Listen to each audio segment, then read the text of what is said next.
अस्सलाम वालेकुम दोस्तों, क्या हाल है। उम्मीद करते हैं सब खैरियत से होंगे। एक बार फिर हम आपकी खिदमत में एक नई इन्फॉर्मेटिव वीडियो के साथ तशरीफ़ फरमा हैं। ये पेपर अकाउंट ऑफ़िसर का पेपर है जो कि कंडक्ट किया गया था पीटीएस की जानिब से 4/10/2020 को। पार्को की पोस्टें थी जिसमें से अकाउंट्स का पेपर था। मुझे तो खैर मैं पहले भी इस तरह की वीडियो बना चुका हूँ कि पेपर अकाउंट्स ऑफ़िसर का है 16वें स्केल का, लेकिन क्वेश्चन उन्होंने इंग्लिश, इस्लामियात, पाक स्टडी, जर्नल नॉलेज और अकाउंटिंग के दिए हुए थे। इसमें से उन्होंने 25 क्वेश्चन सेलेक्ट करके पेपर बनाया हुआ था। तो आइए हम शुरू करते हैं अल्लाह का नाम लेकर अकाउंट ऑफ़िसर का पेपर के किस किस्म के क्वेश्चन इन्होंने पेपर में दिए हुए थे। उम्मीद करते हैं आप सबको इससे फ़ायदा होगा। इय्याका नअबुदु व इय्याका नस्तईन। तो हम शुरुआत करते हैं। ये सिलेबस वाइज है। 20 MCQs इंग्लिश के थे, इस्लामियात के थे, फिर पाक स्टडी के थे, जर्नल नॉलेज के थे, अकाउंटिंग के थे। तो सबसे पहले पार्ट जो आया था वो इंग्लिश का था। इंग्लिश के जो क्वेश्चन आए थे वो कुछ ये हैं कि सबसे पहले एंटीनम्स पूछा हुआ था सबसीक्वेंट का। सबसीक्वेंट का एंटीनम्स होता है फार्मर, यानी उसका ऑपोजिट होता है फार्मर। तो फर्स्ट MCQs में ऑप्शन बी करेक्ट था हमारा। सेकंड MCQs आया हुआ था we excited the hall dash tiptoe. So इसका करेक्ट आंसर जो है ऑप्शन बी ऑन है। वैसे मैंने ये गलत कर दिया था, मैंने तो बाय का ऑप्शन लगाया हुआ था। ऑप्शन 3 आया हुआ है MCQs नंबर 3 है आई नीड डैश ब्रेक। तो ये I need break, a option इसका करेक्ट है। फोर्थ MCQs था they prohibited him dash entering home. तो इन डैश में यानी इस फिल्म ब्लैंक्स में फ्रॉम आएगा, फ्रॉम एंड होम। अगर आपको कोई MCQs गलत लगता है तो काइंडली कमेंट्स में फ़ीडबैक ज़रूर दीजिएगा अपने MCQs का, यानी MCQs नंबर लिखिएगा और उसका करेक्ट आंसर भी कमेंट्स में मेंशन कीजिएगा। उसके बाद सिनोनिम्स आया हुआ था ड्वार्फ का। क्या सिनोनिम्स होते हैं? तो इसका सिनोनिम है एल्फ। ऑप्शन बी इसका करेक्ट है। 6 MCQs हमारा आया हुआ था अकाउंट ऑफिसर के पेपर में। शेड्यूलिस्ट के सिनोनिम्स पूछा हुआ था, तो इसमें इनडेफिनिटिव यानी ए ऑप्शन भी करेक्ट है और मुझे बी ऑप्शन भी करेक्ट लग रहा है। तो इसका बी और ए दोनों ऑप्शन हैं मेरे हिसाब से ना, जो मैंने गैस किया। तो डॉक्ट्राइन भी बनता है, इनडेफिनिटेबल भी बनता है। तो देख लीजिएगा, मेरे ख्याल से मोस्ट करेक्ट आंसर जो है वो ऑप्शन ए है इसका। 7 था एब्डोमिनल पेन, यानी कोई सेंटेंस आया हुआ था उसमें पूछा होता है एब्डोमिनल पेन क्या चीज़ है। तो ये हमारा एडजेक्टिव होता है, ऑप्शन ए है इसका correct answer. Adverb, noun, pronoun parts of speech में से। 8th MCQs हमारा इंग्लिश से आया हुआ था a dispute is dash friendship. Dispute friendship नहीं होती, तो ये डिसएग्रीमेंट होता है। बी ऑप्शन इसमें करेक्ट आंसर था। Move forward towards MCQs number 9 वो आया हुआ था कि डायरेक्ट इनडायरेक्ट, यानी सेंटेंस दिया होता है इसको इनडायरेक्ट में चेंज करना था। I have been studying a lot. तो इसका MCQs he said he was studying a lot, he said he will be studying a lot, he said he had been studying a lot. So option C इसका correct answer है। 10th MCQs आया हुआ था the firm has expanded and they want to dash on extra staff। तो इसमें option C correct है, take on extra staff, यानी form extend हुआ है तो वो एक्स्ट्रा स्टाफ हायर करना चाहते हैं, या they want to take on extra staff. 11th MCQs I don't think I have ever dash on the sofa. Correct form of verb हमें इसमें लगाना था, तो सैट इसमें I think I have ever sat on the sofa. तो 11वें में option A correct answer है। तो ये थे इंग्लिश के 20 आउट ऑफ 11 MCQs जो मुझे रिमेंबर याद थे। तो वो उस हिसाब से मैंने पेपर बना लिया है, जितना यानी वीडियो बनाई है, जितने मुझे MCQs आते हैं उतने ही MCQs मैंने इसमें बनाए हुए हैं।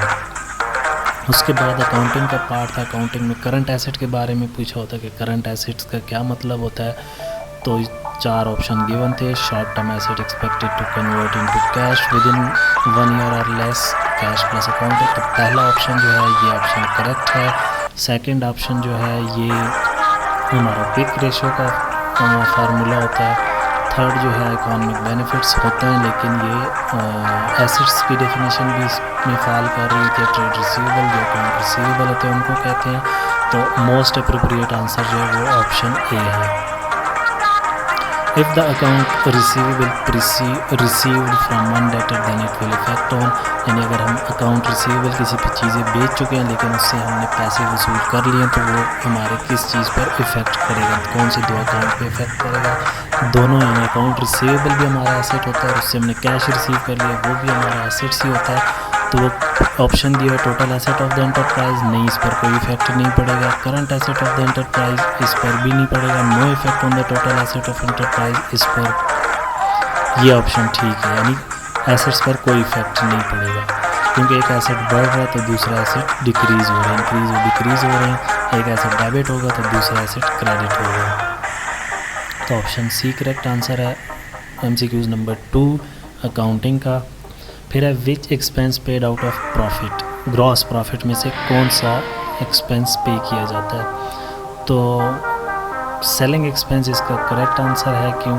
मुझे यानी आप अपना फीडबैक ज़रूर दीजिएगा ग्रॉस प्रॉफिट में, क्योंकि जब चीज़ें हम बेच रहे थे तो उसमें कुछ ना कुछ एक्सपेंसेस सेलिंग्स डिपार्टमेंट की तरफ से इनकर्ड की जाती हैं, तो सेलिंग एक्सपेंस ये ग्रॉस प्रॉफिट था। Which expense paid out of gross profit, question ये आया था। जनरल और एडमिनिस्ट्रेशन तो नेट प्रॉफिट से ऊपर आते हैं, लेकिन ग्रॉस प्रॉफिट के बाद आते हैं। तो ग्रॉस प्रॉफिट में आई थिंक सेलिंग एक्सपेंस आते हैं, लेकिन नन ऑफ द अबव भी ऑप्शन हो सकता है। कंफर्म नहीं है, काइंडली कंफर्म करके कमिट कीजिएगा। Which of the following is use to record financial transaction in chronological order, तो इसको जर्नलाइजिंग, जर्नल, ऑप्शन बी इसका करेक्ट है। लेकिन क्रोनोलॉजिकल ऑर्डर या डे बुक या डेली बुक ये भी इसको कहते हैं, लेजर भी कहते हैं, जर्नलाइजिंग भी कहते हैं। तो ये 5-6 चीज़ें जहन में याद रखिएगा। मोस्ट रिपीटेड MCQs है, लेजर के बारे में ऑलमोस्ट क्वेश्चन आता है पेपर में। What entry will made if bad debts recover, यानी अगर आपने किसी भी चीज़ें बेची हुई हैं और वो गायब हो जाता है, आप उसको बैड डेट्स रिकवर कर लेते हैं, लेकिन जब आप उससे किसी भी वक्त कैश रिसीव कर लेते हैं तो फिर क्या एंट्री करेंगे? तो अकाउंट रिसीवेबल और bad debt, account receivable increase नहीं होंगे बल्कि डिक्रीज़ हो जाएंगे। पहले हमने एंट्री क्या की होगी? Bad debts to account receivable, यानी एक्सपेंस बैड डेट्स क्रिएट कर दिए होंगे, अकाउंट रिसीवेबल को डिक्रीज़ कर दिया होगा। तो अब ऑप्शन 1 जो है वो ऑप्शन ठीक नहीं है, bad debts versus account receivable. ये तो एंट्री जब हमने बैड डेट्स कर दिए थे तब की एंट्री ये होगी। कैश वर्सेस बैड डेट, तो आई थिंक ये ऑप्शन इसका ठीक है, सी ऑप्शन करेक्ट है। Bad debts versus to profit and loss ये नहीं है, सो सी ऑप्शन इसका करेक्ट आंसर है। In trial balance if the amount of assets and expense debit then what will be recorded in credit. कह रहे हैं अगर एक ट्रायल बैलेंस हम बनाते हैं उसमें एसेट्स और एक्सपेंसेस के अमाउंट जो अगर डेबिट हो रहे थे, उस क्वेश्चन आया था कि उसकी रिसिप्रोकल क्या होगा। तो reciprocal definitely A and B दोनों होते हैं, कैपिटल एंड लायबिलिटी। तो ऑप्शन सी इसका करेक्ट आंसर है। तो ये क्वेश्चन नंबर 5 MCQs का मैंने थोड़ी सी ब्रीफ अकाउंट एंट्री भी बना ली है कि जब सेल्स करते हैं तो अकाउंट रिसीवेबल टू सेल्स लिखा जाता है, अकाउंट रिसीवेबल इंक्रीज़ हो जाते हैं, जबकि रेवेन्यू हमारा इनकर्ड हो जाता है। फिर cash to account receivable, cash जब अकाउंट रिसीवेबल से रिसीव कर लेते हैं तो ये एंट्री होती है। फिर bad debts to account receivable, जब हम बैड डेट्स क्रिएट करते हैं हमें पता लग जाता है कि अभी इसने पैसे नहीं देने तो बैड डेट्स क्रिएट कर लिए जाते हैं। कैश टू बैड डेट्स, जब हमें कैश रिसीव हो जाता है किसी भी रिसीवेबल से जिनको हमने बैड डेट्स में कन्वर्ट किया होता है तो फिर ये एंट्री होती है। तो 6 में सी ऑप्शन करेक्ट है। मूव करते हैं हम अपने 7th MCQs की तरफ से। The return on capital employed ratio, capital employed ratio के बारे में पूछा गया। The margin of the business mix between buying price and selling price of goods, a measure of operating profit compared to capital employed, a comparison of operating profit to sale, measure of expense compared to sales। Option B इसका correct answer है, measure of operating profit compared to capital employed।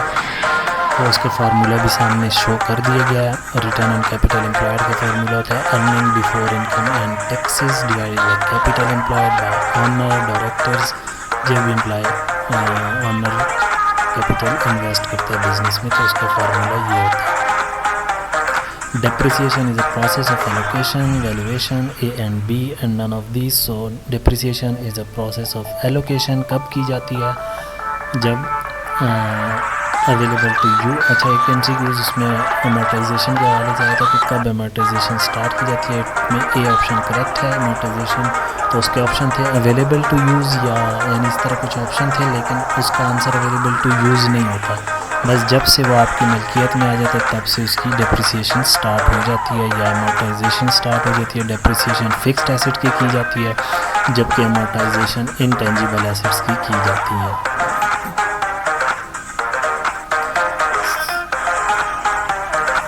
ROC 9th MCQ में B option correct है, repeat हो चुका है एक बार।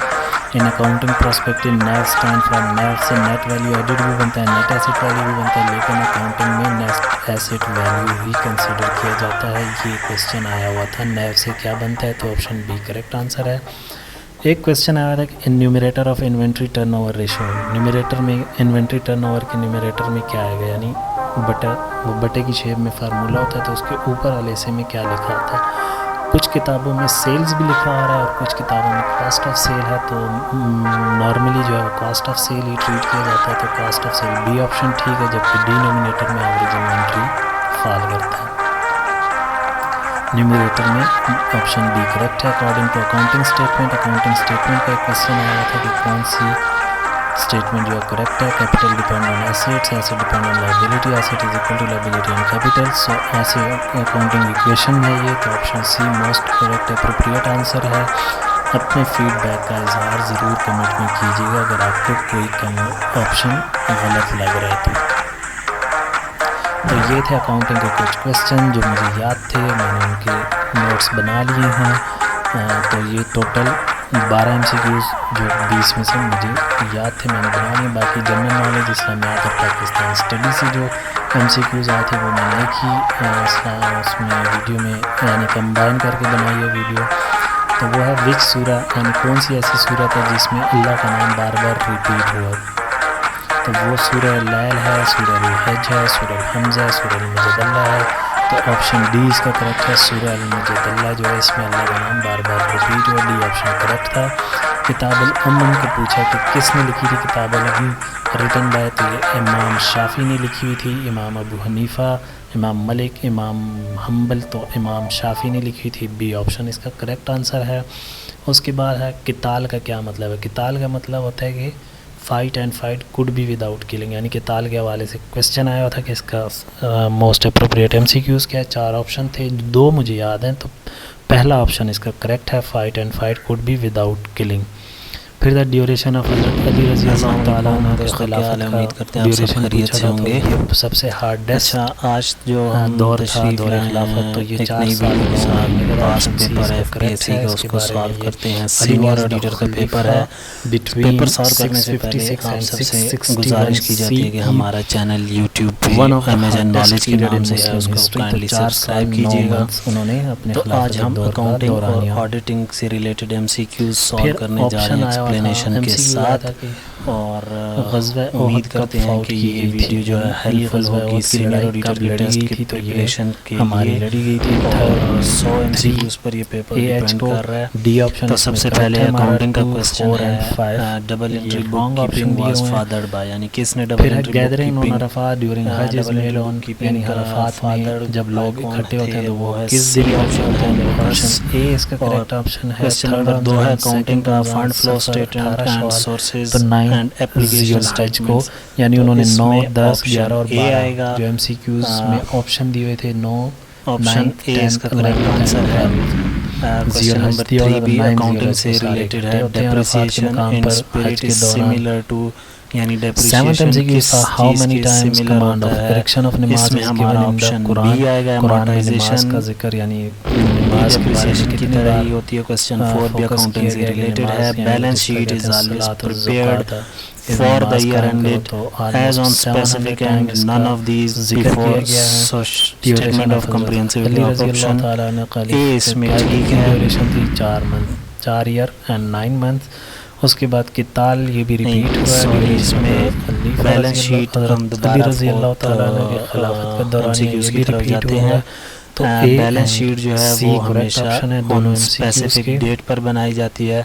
For the year ended जो है वो हमारी इनकम स्टेटमेंट होती है, यानी statement of comprehensive income for the year ended. और बैलेंस शीट जो है वो एज ऑन की डेट पर बनाई जाती है। तो ये हमारा चौथा क्वेश्चन था, इसको काइंडली करेक्ट कर लीजिए। ऑप्शन बी करेक्ट आंसर है इसका।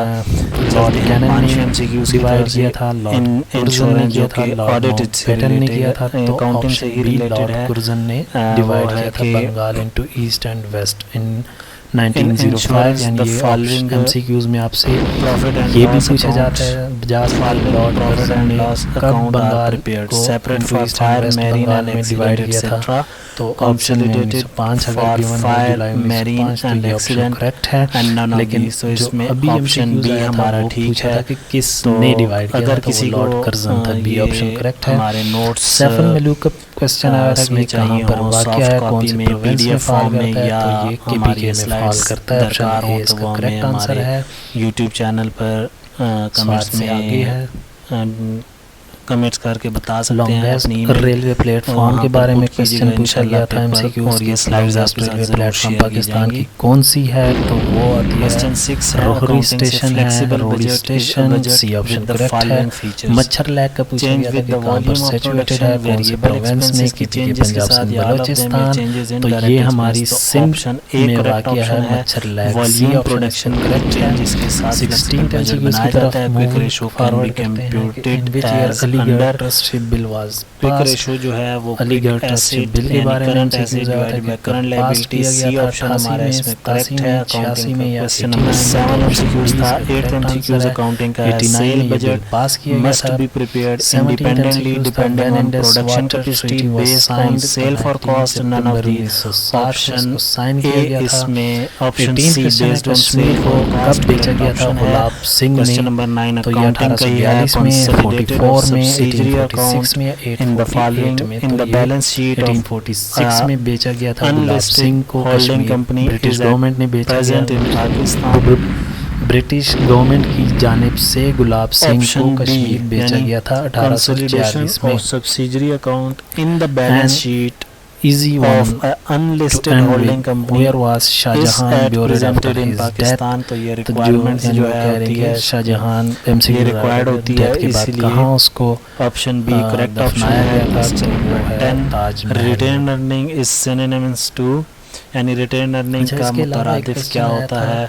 जैसे दो वर्ड्स होते हैं social statement of comprehensive financial position, accumulated profit and loss को रिटेन अर्निंग कहते हैं। सिनोनिम्स होता है। क्वेश्चन नंबर 11 अकाउंटिंग का है। डेफर्ड टैक्सेशन क्या होती है। डेफर्ड टैक्सेशन हमारी लायबिलिटी होती है। तो इसमें option part of honour equity होती है। बेस्ट। अच्छा, इसके बारे में उसको फिल करना होता है ऊपर डेफर्ड टैक्सेशन से भी 20-22 part of honour equity. Part of honour equity क्यों होती है, इसके बारे में थोड़ी सी डिटेल ऊपर मैंने लिखी हुई है कि डेफर्ड टैक्स होती तो लायबिलिटी है, दैट एसेट, यानी अगर ये ऑप्शन सी अगर ना गिवन हो पेपर में, बाकी ऑप्शन गिवन हो तो फिर हमारे ये लायबिलिटी कहलाती है। रिलेटेड करंट पेपर बनाए जाएं अकाउंटिंग से रिलेटेड, क्योंकि हमने आगे जाके अकाउंटिंग का काम करना होगा, तो अकाउंट से रिलेटेड पेपर बनाए जाएं ताकि करंट पीरियड में ड्यू हो गई है लेकिन अभी बंदे इसको का पे नहीं किया हुआ। की वैल्यूएशन भी हो सके। 12 की तरफ जाते हैं। Investment corporation of Pakistan follows open end mutual fund, close end mutual fund, both A and B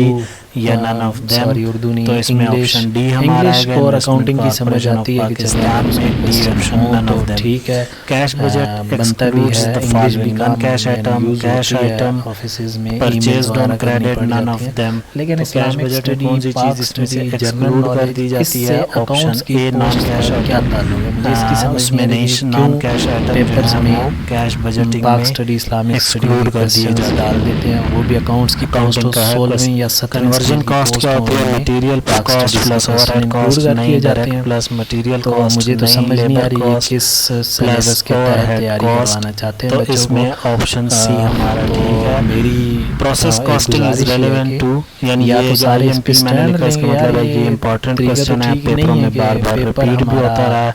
तो प्रोसेस कॉस्टिंग जो है वो ऑप्शन स्टडी के आ जाते हैं हमें आगे, एसी में हमसे किसी ने जनरल नॉलेज का नहीं पूछना, हमारा काम अकाउंट्स का प्रॉफिट क्या होता है, स्टेटमेंट्स बनानी होती है, एंट्रीज करनी पड़ती हैं, ऑपरेटिंग प्रॉफिट एनालिसिस जो होता है करने वो पड़ते हैं, कहते हैं फाइनेंशियल रिपोर्ट्स बनानी पड़ती हैं, उनके एनालिसिस करने होते हैं, रेशो एनालिसिस करने होते हैं। तो उससे रिलेटेड क्वेश्चन पूछे प्रॉफिट जाए, आफ्टर पता नहीं डिडक्टेड है पास्ट नॉर्मल स्टडी का ऑपरेटिंग अकाउंट्स एक्सपेंसेस के इंक्लूडिंग पोस्ट डेप्रिसिएशन, से यानी क्या ऊपर डायरेक्ट ताल्लुक है, एक्सपेंस लेकिन और चलो जो भी इनडायरेक्ट है, एक्सपेंसेस नीचे गुजारिश ही है कि स्टैंड लें इसके खिलाफ, सारे लेस क्या कर दिए इन्होंने जाते हैं ये तो ऑपरेटिंग एक प्रॉफिट किस्म के पैसे ही बस हमारा इकट्ठे करना चाह कैलकुलेट रहे हो हैं फिर जाता है। स्टूडेंट से कि 17th क्वेश्चन है तो हमारा, इन पर गुड चलते हुए कॉस्टिंग एक बार फिर आप सिस्टम लोगों इज से यानी मैं कॉस्ट गुजारिश अकाउंटिंग करूंगा कि सिस्टम हमारा इज यूट्यूब पर चैनल if है it MHN computes नॉलेज के नाम से, estimate cost काइंडली only इसको if it subscribe cannot be कीजिएगा ताकि कोई भी reconciled, latest if informative it video cannot be paper से reconciled related with videos financial बनाई accounts, जाएंगी if it's enable management to और increase national saving officer productivity से रिलेटेड and वीडियोस बनाई गई rationalize हैं। cost तो structure, काइंडली तो इसको इसमें ऑप्शन सब्सक्राइब सी ठीक कीजिएगा है।